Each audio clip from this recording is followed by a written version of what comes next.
Okay, you guys wanted a recipe for an onion soup. Check this guy. Now that's an onion. I mean, holy my. We have some friends in India that are sending us messages and say, we only get little onion. They get onion like this one over there in India. Look at this.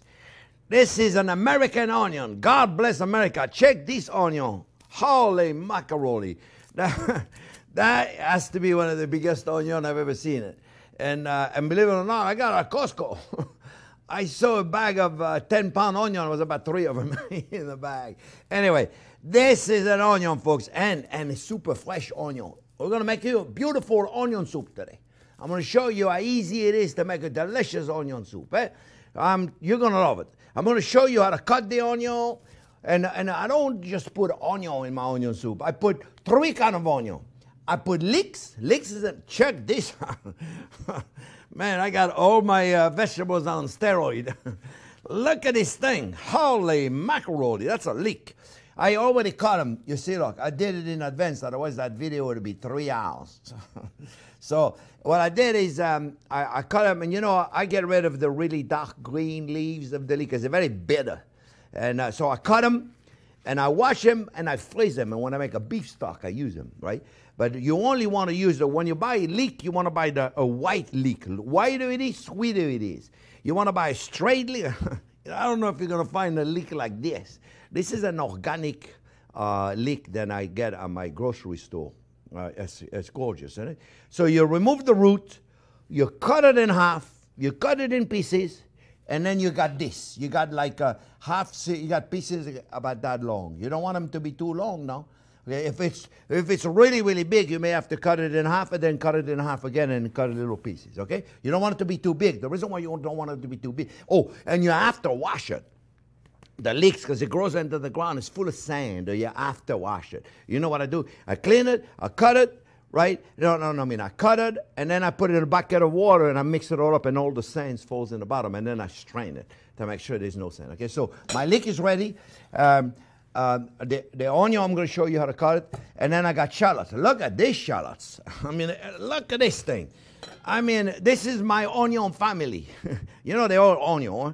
This is the leek. It's an onion. It's got a root. It grows in the ground. This is the shallots. Shallots is also an onion. It's part of the lily family. And then there's a Vidalia onion, which is a sweeter onion, but it's in May, June, July, August, only from Georgia. That's where I'm from, Georgia. Did you know that? Not true. Anyway, so shallots and leeks and onion, and regular onion. I'm using, that's a Spanish onion. Okay, I'm going to show you how to cut it, all right? So let me go back to this. How do we cut this? Okay, because for an onion soup, we don't want them to be too big. If it's too big of a pieces of the onion, it's not going to fit on your spoon. Remember, you're going to eat with a spoon, so you don't want a long pieces of onion is going to hang off your spoon when you eat it. Otherwise, it's going to be sloppy. And I don't know about you, but when I eat, you can tell what I have for lunch just by looking at my shirt. So I have to be careful. So look, to clean it, very simple, okay? We're going to remove the top, and we're going to remove the ends. Very simple. Then I remove the skin, and I use my paring knife to do it. Okay, look, everybody's got their way of doing it. We got an onion video in there, and a lot of you have seen it because we got like 6-7 million views on it, so I know you've seen it. Everybody's got their way of doing it. Oh, don't cut it this way, don't cut it this way. We're going to do an onion 2.0. Very simple here, friends. All we're going to do is we're going to cut the onion. You always follow the line. You never cut against the line, the line of the onion, unless you're making onion rings, right? So now we're going to cut it, right? And now at this point, I could go boom, boom, boom, boom, boom, like this, right? Boom, boom, boom, boom, boom. I could go like this, but then guess what would happen? I would have onion pieces too big. They're not going to fit in my spoon. You have to think of that, right? What are you doing it for? What are you cutting it for, right? So what I'm going to do is I'm going to cut against the grain 2 times, okay? You can see that, 2 times, right? And then I'm going to put it like this, and I'm going to cut it just like this. A child could do this, okay? Now, look. When I get over there and move it around, okay, we're going to cut it, and then we push that aside, and we'll go like this.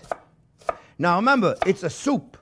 Okay, and why did I cut them this way? I cut them this way because now I'll have little pieces, then they're not gonna get stuck on my spoon. The biggest piece is gonna be this one right there, you see? And they'll be perfect, right? All right, so now, the different thing, let me get my scraper. I got a scraper right there, because you never use the knife, right? So now, friends, when you make a caramelized onion, you know, you have a bunch of videos on different things with onion. When you make a caramelized onion, you look at my caramelized onion video, you'll see, right? I poach them in their own water, and then I caramelize them. When you make an onion soup, very different. See, they're all cut already. When you make an onion soup, it's very different. You caramelize them first, and then you cook them in the soup. Caramelize them first. Voila, they're caramelized. I'm going to show you how we get there, right? We're going to caramelize them, but they're not cooked. They're beautiful, but they're not cooked, all right? So now we're going to cook them in a soup. So really simple. You get your pan going. You can put a little butter. Be careful, butter's going to burn, but the onion water is going to protect them, so don't worry. All right, a little bit of butter. I love my butter. This is going to be good, let me tell you. You know, the onion soup recipe has to be one of the most requested recipes. Show us how to make an onion soup. Show up, there you go, onion soup, coming up. This is great for the holidays, let me tell you. Onion soup. I'm going to show you to serve it the classical way, you know, with the cheese and the crouton in a crock. And then if you don't have a crock, we're going to put them in a plate. I'll show you how to do the plate too. I'll show you the whole thing. It's very simple. Eh? All right, first we're going to put the onion in the pan, and then I'm going to show you how to make the whole thing. Okay, so make sure the pan is really nice and hot, and we're going to take the onion, and we're going to caramelize them. Okay? But now, basically all I'm going to do is I'm going to get them like this, guys. All right? So now what we're going to do, we're going to let the onion do their thing. Let me start with the pot where the soup is. At home, you can do everything in the same pot, except, I'm telling you, it goes a lot faster if you saute the onion in a fry pan than in a pot. To caramelize them, it goes a lot faster. All right? So now what we're going to do, friends, we're going to make a little roux. So you want to put a little butter in there. Measure carefully. Measure carefully. You know, everybody's always asking me about my bowl of butter. It's an emotional support. I need my butter in front of me. I love butter. Butter is good. You know, Time Magazine had an article, Eat Butter. I'll show you the article. It's very old. No, it's not at all, really. Look, it was 2014. Not that long ago. Time Life. Eat Butter. You know how many times I read this? Look at this. It's a little old right now, but eat butter. Scientists label fat the enemy. Why they were wrong. Read the article. Butter is good for you. Look. All right. All right, so friends, we're going to make a little roux, okay? So we're melting butter, and we're going to put a little flour, and we're going to have this beautiful roux. Okay, and we're going to cook it a little bit. I'm making a soft roux, and a soft roux is it's still a little liquid, okay? All right. Now, you know, I show you the trick when I make the beef stew, where I put the flour in a strainer. You can do that also if you want to. Okay, it's really up to you. I like it in a soft roux. I hope you can see inside the pot, friends. Okay, this is a soft roux, eh? Maybe it needs a little more butter. What do you think? Don't be shy. If somebody complains there's too much butter in your food, just don't invite them again. Tell them to go to those lovely restaurants. They don't use butter, they use margarine. Yeah, go in there. No problemo. Look, guys, we're cooking the roux a little bit, okay? See, soft roux. The reason why I do a soft roux, friends, is because it's going to be easy, much easier to incorporate it to the rest of the stuff I'm putting in. You watch. That onion soup is going to be the best you've ever had. So a little butter of flour, see, soft roux.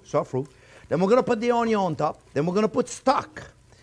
All right, now let me tell you about my stock. Oh, the onion right there, still sauteing. See, it takes a long time, friends, to give him nice color.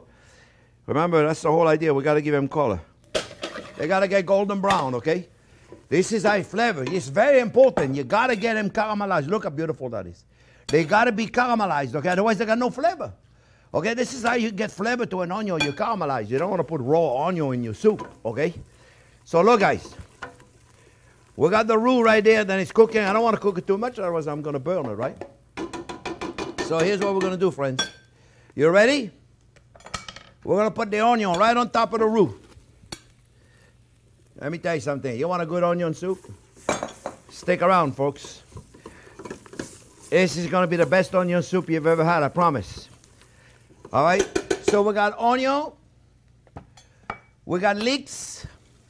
We're going to put the leeks right on there. Well, look at this one. Look at this one. Boy, there you go. It'll cook. All right, shallots, we're going to saute them a little bit with the onion. Right there, we got little shallots. I'm going to put more onion. You can never have too much onion. Right? Listen. Listen, you're listening. You're right there. You're with me. We'll put a little chicken stock in there, friends. Chicken stock. Now, if you're cooking for a vegan, God bless you for your patience and your kindness and your consideration. God's very nice.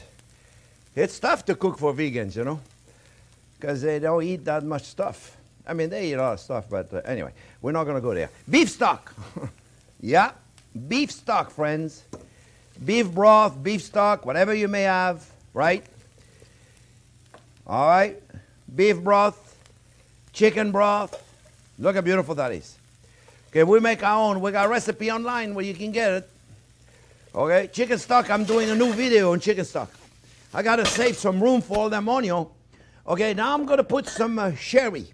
I like to put a cream sherry. I use Savory and James, or you can use Harvey's Bristol cream.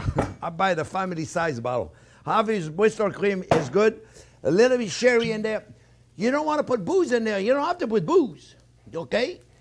Just put more stock. Don't worry about it. Measure carefully, okay? Don't be giving them too much booze now. And you know what I like to use? A porto. I use a ruby pour, not a tawny, a ruby. This you have to measure carefully, okay? So, one more thing. We're going to put salt and pepper. All right, look. So, now, remember, very important, friends, salt and pepper. I use salt and pepper because my stock is homemade and there's no sodium. Be careful, because you're gonna, if you buy a store-bought chicken stock or a beef broth, you are going to have some salt in there. 300, 400, 500 milligrams of sodium per cup. So be careful. Be very careful, friends, because you already got plenty of sodium in there, okay? So we're going to cook this. We're going to cook it and cook it and cook it, and then we're going to put more onion in there. It's an onion soup, right? And then we're going to put a little more stock, just a little bit more stock, and then we're going to bring it to boil, and then we're going to let it cook.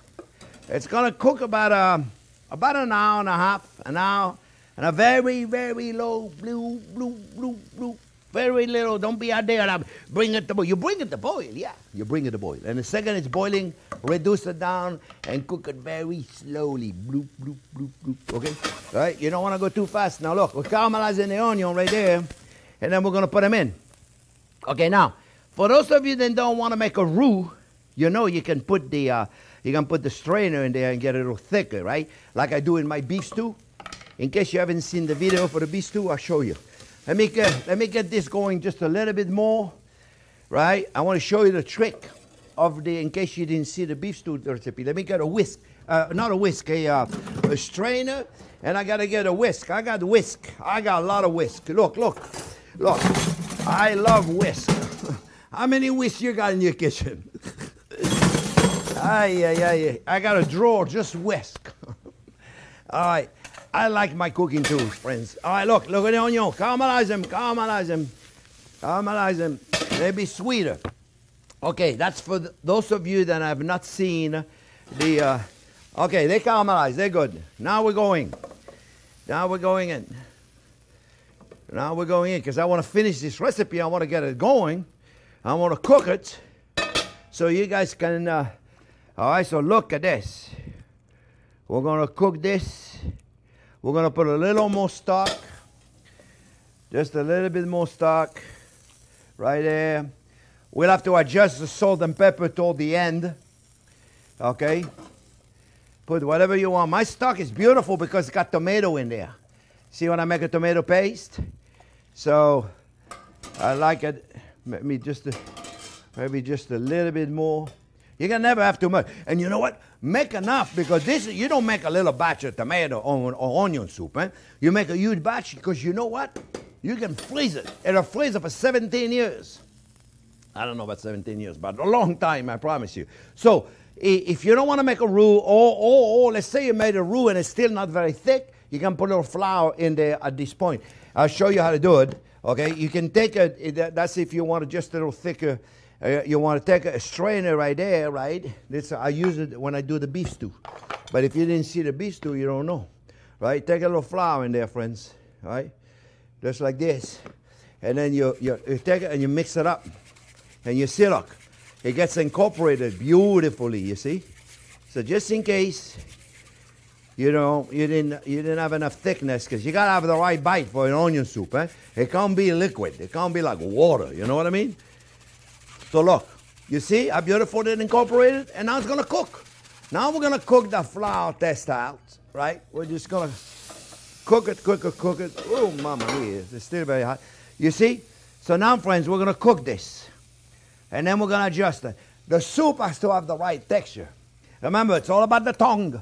If I give you a soup that's too like water, it's no good. If I give you a soup too thick, it's no good either. It's got to have the right texture. It's got to stay in your taste buds long enough to communicate the right flavor to the brain. Remember, texture is the conductor of flavor. It's really important. And you got the right texture for a soup, for a stew, for a dressing, for anything. You got to have the right texture. Mamma mia, I'm burning the whole thing. All right, friends. We're going to let this cook, and we'll come back and we're going to show you the different way to serve it, okay? Okay, friends, well, this soup has been cooking for a good hour and a half. Okay, you take your time, you cook however long you want. I like the onions to still be a little firm, you know, so they have a little texture to it, but not crunchy, okay? This is not like a al dente pasta, okay? We want the onion to be very soft. And look at the texture. Look at this texture, folks. You see the texture? It's not watery. I hate it when soup is watery, okay? It has to have texture. So, you know, it's all on the tongue. Remember, it's all on the tongue, okay? 8,000 nerve ending on top of your tongue, folks. All about the tongue, okay? So you got to satisfy the tongue. If it's too liquid, the food goes right through the tongue and go, oh, what happened? I tell you what happened. You ate something that was too liquid. Okay, so we have to slow down the process. All right, so look. You can serve it in a beautiful plate, just like this. Look, soup plate, okay? I love serving it in a soup plate, just like that. Very simple, right? This is family style, okay? Very simple, eh? Right? You serve it just like this. Then you take it, I made a little baguette, Swiss cheese crouton. That's it. You want to put two of them? You put two of them, okay? This is one way to serve it, very simple, eh? The other way is to serve them in a crock. This is the old-fashioned crock. It's like you find them in antique shops. Or the new one today, though, a little more elegant, right? A little more elegant right there. And then, so you serve it in a crock. You still do the same deal, but I show you how to put the cheese on it, okay? You want to use a Swiss cheese. You see, look, right there. So that's an easy way to do it right there, the first one that I did. You fill them up all the way to the top, right? Then you take a crostini. They're just plain little toast, baguette, French baguette, right? Put it in there on the top. Cover the whole top. Cover the top. If you don't cover the top, the cheese is gonna fall, right? Plus, that's part of the deal. They're delicious, right? And then you take some Swiss cheese, or Havarti cheese, whatever cheese you want. And remember, the cheese got to be on the bowl, and it's got to be on the side of the bowl too, because then it falls and it stays, and the crouton is holding the cheese. And then you bake it in the oven. Okay, I got one already in the oven that I did. In the magic of television, I'm going to go to my oven. You see? Right there. Oh, yeah, baby. Oh, yeah. Check it out. Check it out. Check it out. Check it out. Let me put it right there. Okay. It's probably going to be a little hot, so And let me put it, let me get a towel. And I'm not been drinking. Here we go, look. Right there. Oh, be careful, it's hot. Careful. And voila, that's another way of serving it, okay? That's more of a classic way to serve it. That's more of a new way of doing it. It doesn't matter how you serve it. Just serve it pretty. And let me tell you, you can freeze it. This is a beautiful onion soup. Very simple. Oh, you know what you could do? You can sprinkle a little bit of chives or so, fresh chives on top of it. That's another onion. You know, the chives is another onion. Just obviously, I don't have that many chives right here. But chives, that's another onion. So now we got 4 onions. We got onion, shallots, leeks, and chives at the end. And this, remember, never cook chives. You put them at the end. The steam of a dish is enough to release the flavor of it. And this right there, friends, it's a beautiful onion soup. Very simple. You go right ahead, and either way you serve it, you're going to love it. It's wonderful. And remember, made extra because they freeze delicious. They freeze it like 17 years. I don't know how many years, but it freezes a long time. Make a great onion soup. And don't forget, ring the bell so you get a notification every Thursday when we put up a new video. Gives us a thumbs up if you like that video, and don't forget to subscribe. We need subscribers. Thanks for watching our video.